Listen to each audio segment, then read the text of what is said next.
नमस्कार साथियों, पुनः एक बार आप सबका अभिनंदन।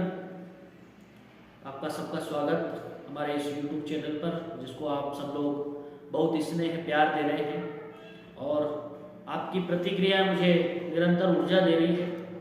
मैं कोशिश कर रहा हूँ आपके मन में जितनी जिज्ञासाएं हैं इस भर्ती को लेकर, मैं उन जिज्ञासाओं को तर्क के माध्यम से, प्रमाण के माध्यम से साबित कर सकूं। क्योंकि हमारे चैनल का मकसद व्यवसाय नहीं है, हमारे चैनल का मकसद सपने दिखाना नहीं है, सच बताना है। क्योंकि आप लोग सब देखते हैं आजकल क्या हो रहा है, थंबनेल कुछ दिखाते हैं, खबरें कुछ होती है। हम जो लिखते हैं वही आपको दिखाने वाले हैं। तो निश्चित रूप से हमारी मेहनत रंग ला रही है और ये इस मेहनत जो रंग ला रही है इसका पिटारा खुलने वाला है। आगामी 18 नवंबर को मध्य प्रदेश सरकार की वीडियो कॉन्फ्रेंसिंग है, जिसमें सबसे पहला जो बिंदु है वो है सीएम हेल्पलाइन पर जितनी शिकायतें आ रही हैं उन शिकायतों का निराकरण। हमारे पास 2-3 दिन और बचे हैं इस घंटी बजाओ अभियान के लिए। हम चाहते हैं कि 30 के पहले ही हम 28 तक सरकार तक अपनी और भी पुरजोर बातें करें, क्योंकि सरकार का आदेश आया है इस वीडियो कॉन्फ्रेंसिंग को लेकर, जो आप देख सकते हैं स्क्रीन पर आपके सामने है। आप सबको हम दिखाएंगे। अब देखिए 28 को वीडियो कॉन्फ्रेंसिंग है और उसमें सबसे पहले सीएम हेल्पलाइन पर जो भी प्रकरण है उनका निराकरण होगा। दूसरी महत्वपूर्ण खबर यह है कि बहुत साथी हमारी इस मुहिम में मदद कर रहे हैं और कुछ बड़ी गड़बड़ियों का पता हमें इस आंदोलन में लगा है। जब कोई किसी का हक खाता है तो निश्चित रूप से जिस व्यक्ति का हक खाया जाता है उसे बड़ी पीड़ा होगी। मैं आपको बताना चाहता हूं कि मेरे सामने ऐसे कुछ प्रकरण आए हैं कि लोगों ने विकलांगता के फर्जी प्रमाण पत्र बनाए हैं। जी हाँ, विकलांगता के फर्जी प्रमाण पत्र बनाकर उन दिव्यांग भाई बहनों को जिनका ये हक था वो छीनने की कोशिश हो रही है। और बैतूल से 2 प्रकरण मेरे सामने आए, मैं जिले का नाम बता रहा हूँ। और निश्चित मानिए, मैं आपको विश्वास दिलाता हूं कि कल ही मैंने अपने क्षेत्रीय विधायक से इस संबंध में बात की। आप देख सकते हैं कल हम सब साथ में बैठे हैं, विधायक जी और हम, और उन्होंने तो मुझे आश्वस्त किया है और इसे विधानसभा प्रश्न के रूप में पटल पर उन्हें रखने की स्वीकृति दी है। और निश्चित रूप से ये जो फर्जीवाड़ा हो रहा है इस भर्ती परीक्षा में वो सदन तक जाने वाला है। निश्चित रूप से एक नई परीक्षा का जो चल रहा है, बहुत सारे लोग कॉल करके, आज बहुत सारे लोगों के फोन पे आया, उन्होंने पूछा मेरे से कि नई परीक्षा है क्या। मैंने कहा ये नई परीक्षा नहीं है, ये परीक्षा जुमला है। आप खुद सोचिए, आप खुद पढ़े लिखे लोग हैं। नवंबर में ये परीक्षा की बातें कर रहे हैं। नवंबर में मध्य प्रदेश में चुनाव संभावित है, तो नई परीक्षा का एक झुंझुना लेकर के सरकार आई। समझ में नहीं आ रहा है चुनाव होंगे कि परीक्षा होगी। मान लो परीक्षा हो भी जाती है तो एक और जो मैं अभी वीडियो में आगे बताने वाला हूँ नई चीज लेकर आ रहे हैं। नई चीज ये लेकर आ रहे हैं कि अतिथियों का नियमितीकरण होगा। तो अतिथि वैसे ही उन खाली पदों पर काम कर रहे हैं, तो जब अतिथियों का नियमितीकरण का आप झुंझुना पकड़ा रहे हैं, झूठ बोल रहे हैं, तो अतिथियों का नियमितीकरण हो जाएगा तो परीक्षा किसकी लेंगे। अब खुद विचार करें इस बात पर कि किस तरह से समय को बर्बाद करते हुए चुनाव तक एक प्रकारेण मानसिक रूप से प्रताड़ित किया जा रहा है अभ्यर्थियों को। आप खुद जानते हैं कि ट्राइबल ने 2 साल वैधता बढ़ा दी है, तो क्या ट्राइबल को आपने ये सूचना नहीं दी थी कि हम नई परीक्षा लेने वाले हैं, या आपने अंधेरे में रखा है। निश्चित रूप से अगर आपने नई परीक्षा का खाका खींचा है तो आपने डीपीआई से और जनजाति विभाग से पदों की जानकारी तो ली होगी, और पदों की जानकारी नहीं ली गई है। इसीलिए ये एक जबरन बताया जा रहा है कि नई परीक्षा होगी। और ट्राइबल को पता है कि ट्राइबल खाली होने वाला है, ज्यादातर लोग जनजाति विभाग को छोड़ करके डीपीआई में आने वाले हैं इस सेकंड काउंसलिंग के बाद।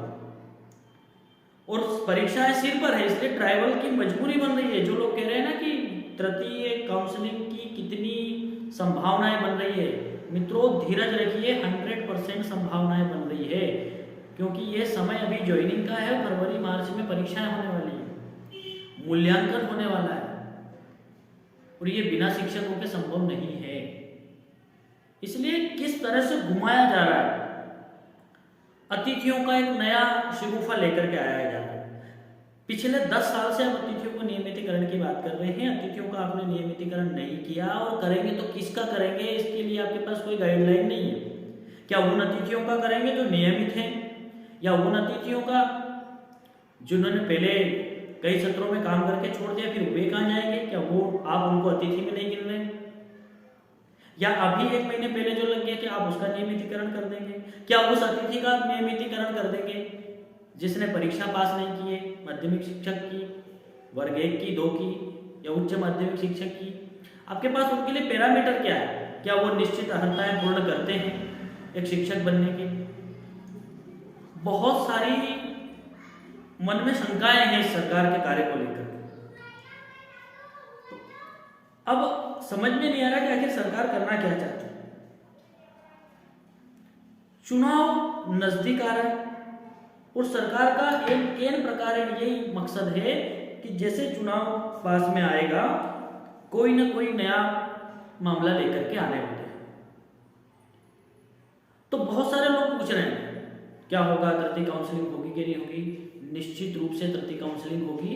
जो फर्जीवाड़ा है, उस फर्जीवाड़े को लेकर के विधानसभा में हमारे क्षेत्रीय विधायक जी प्रश्न पूछने वाले हैं, और निश्चित रूप से जिन लोगों ने इन विकलांग भाई बहनों का, दिव्यांगों का हक खाया है, उनके खिलाफ कार्रवाई होगी। और माननीय मुख्यमंत्री जी, अगर ये सही पाया गया है तो आपके जो चिकित्सा विभाग के लोग जो पैसा लेकर के फर्जी प्रमाण पत्र बना रहे हैं, क्या हो रहा है मध्य प्रदेश में? तो ये जो नई परीक्षा का एक मामला आपके सामने आया, मैंने उजागर करने की कोशिश की कि सारी चीजें एक साथ टकरा रही है। उसी समय चुनाव की बात आप कर रहे हैं, उसी समय आप परीक्षा की बात कर रहे हैं, घुमाया जा रहा है और समय खींचा जा रहा है। समय इसलिए खींचा जा रहा है कि जैसे ही परीक्षा का समय आएगा, आपके जेब से फीस भरवा ली जाएगी और समय आएगा तो बता दिया जाएगा कि अभी इस प्रदेश में चुनाव है, आचार संहिता चल रही है। आचार संहिता का बहाना, 3 से 6 महीने वो प्रक्रिया, फिर नई सरकार का गठन और चले जाएंगे। इसीलिए शायद जनजाति विभाग को पता है कि यही होने वाला है, इसीलिए उन्होंने 2 साल वैधता बढ़ाई है और यही हालत डीपीआई की भी होने वाली है। तो ये जो परीक्षा है, आप इसका एक आपके मन में शंका है कि हम लोग जो पहले से बैठे हैं, हमको तृतीय काउंसलिंग नहीं मिली और इन लोगों को नई परीक्षा। तो ये परीक्षा तो माननीय मुख्यमंत्री जी का एक आंदोलन है, चंदा इकट्ठा करना चुनाव में। आप खुद जानते हो कि कितनी मुश्किल प्रक्रियाएं हैं, और बिल्कुल बुक जारी है, होना है, नोटिफिकेशन आया है, केंद्र हैं और चुनाव भी है, बहुत सारी विडंबनाएं हैं। तो सबसे पहले हमें एक ही चीज पर अभी लक्ष्य करना है कि 28 तारीख को जो वीडियो कॉन्फ्रेंसिंग है, उसमें सीएम हेल्पलाइन की समीक्षा होने वाली है।